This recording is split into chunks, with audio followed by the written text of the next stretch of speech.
The various circumstances surrounding each emergency situation precludes the establishment of detailed procedures to be followed.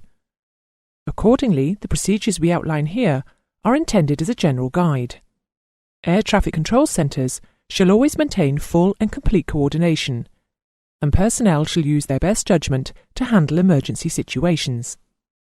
It is important that air traffic control personnel are prepared to recognise the indications that an aircraft has been subjected to unlawful interference. A radar controller should quickly recognise that an aircraft is automatically displaying the transponder conspicuity code of Mode A 7500 unlawful interference or 7700 state of emergency and requires assistance. An aircraft known or believed to be in a state of emergency, including being subjected to unlawful interference, shall be given priority. Upon receiving information that an aircraft is making an emergency descent through other traffic, all possible action will be taken immediately to safeguard all the aircraft concerned. Aircraft in the vicinity of the emergency may receive instructions to clear the area and stand by on the appropriate radio frequency to receive further clearances from the Air Traffic Control Unit.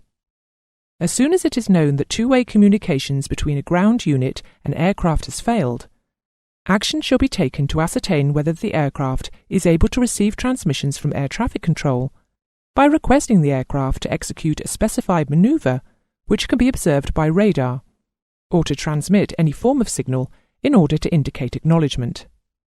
Should it be determined that the aircraft has indeed suffered complete communications failure, then separation shall be maintained between the aircraft having the communications failure and other aircraft, based on the assumption that the aircraft will, if in VMC, continue to fly in VMC, land at the nearest suitable aerodrome, and report its arrival by the most expeditious means to the appropriate air traffic control unit, or, if in IMC, unless otherwise prescribed, maintain the last assigned speed and level, or minimum flight level, for a period of 20 minutes following the aircraft's failure to report its position over a compulsory reporting point, and thereafter adjust level and speed in accordance with the filed flight plan. Proceed according to the current flight plan route to the appropriate designated navigation aid serving the destination aerodrome, and when required, to comply with Point 3. Hold over this aid until the commencement of descent. Commence descent from the navigation aid specified in Point 2 at, or as close as possible to, the expected approach time last received and acknowledged, at or as close as possible to the ETA designated on the current flight plan. Complete a normal instrument approach procedure as specified for the designated navigation aid, and land if possible within 30 minutes after the ETA specified in Point 3, or the last acknowledged expected approach time, whichever is later.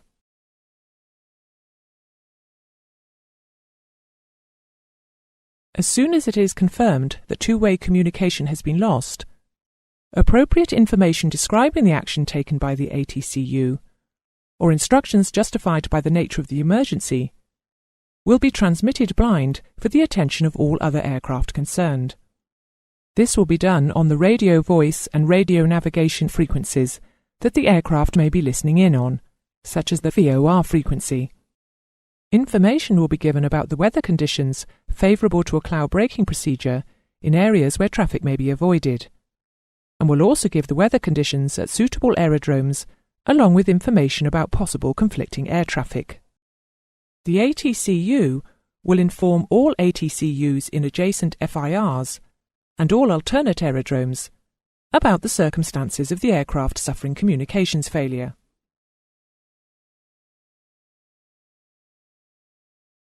Air traffic control units will take all necessary action to assist any aircraft that they believe to have strayed or is known to be lost. They will also undertake action to identify unknown aircraft.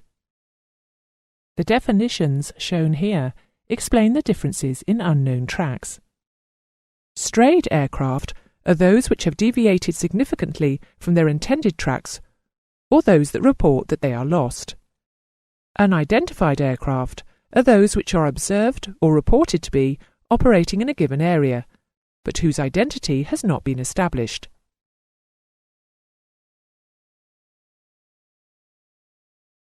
As soon as an air traffic service unit learns that an aircraft is being intercepted in its area of responsibility, it shall take the following steps that are appropriate in the circumstances. Attempt to establish two-way communication with the intercepted aircraft on any available frequency, including the emergency frequency, 121.5 MHz. Inform the pilot of the intercepted aircraft that the interception will or has taken place. Establish contact with the intercept control, a military establishment, and maintain two-way communication with the aircraft and offer them all available information about the aircraft. Relay messages between the intercepting aircraft or the intercept control unit and the intercepted aircraft as necessary. Take all steps necessary to ensure the safety of the intercepted aircraft. Inform ATS units serving adjacent flight information regions if it appears that the aircraft has strayed from one of their areas.